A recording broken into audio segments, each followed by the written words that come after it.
शहरातील महत्त्वाचा जिव्हाळ्याचा विषय असलेला नवीन पाणीपुरवठा योजनेत असलेल्या तांत्रिक अडचणी जलद गतीनं मार्गी लावून वाढीव पाणी वितरणचे गॅप नियमित पुरवठा करण्यासाठी युद्धपातळीवर प्रशासनाकडून प्रयत्न केले जात आहे, अशी माहिती पत्रकार परिषदेत मनपा आयुक्त अमोल लेटके यांनी दिली आहे.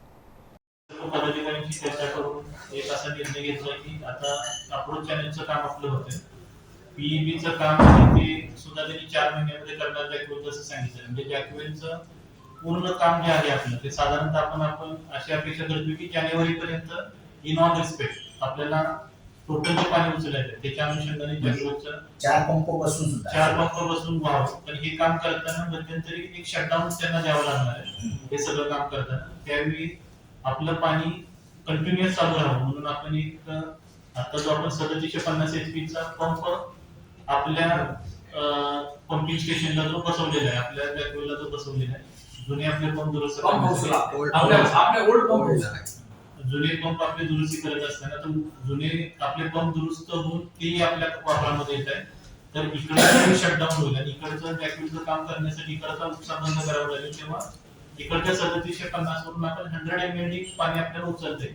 साधारणतः 800 ते 900 मीटरची लाईन आपल्याला तिकडून 2500 ml च्या आपल्याला लाईनला जोडावी लागते.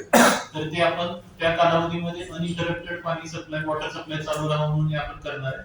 आणि भविष्यात सुद्धा इकडच्या योजनेमध्ये काही मेंटेनन्स साठी आपल्याला जर गॅप द्यायची गरज पडली तर ही लाईन आपल्याला उपयोगी पडणार. जानेवारी महिन्यात आपण 400 मिली पाणी जानेवारी महिन्यामध्ये आपण उचलू शकतो त्या स्टेज पर्यंत आपण जाऊ. आम्ही त्या पद्धतीने एमजीपीसी पाठपुरावा करतोय, एमजीपी आणि एजन्सी. पण नक्कीच या वर्षीपेक्षा चांगली प्रगती आपली, जेवढ्या पाण्याच्या टाकी आपल्या हातामध्ये येतील. आणि आता क्रॉस कनेक्शन बाबत आम्ही चर्चा करून निर्णय घेतला की आपल्या प्लंबरच्या माध्यमातून हाऊस कनेक्शन द्यायचं. आपण हाऊस कनेक्शन पण आपले वाढलेले असतील आणि पाण्याच्या टाक्या जेवढ्या आपल्या हातामध्ये येतील तेवढं आपल्याला पाणी तिकडे किती आपण उपसा करू शकलो तर इथे चांगल्या पद्धतीने आपल्याला देतो.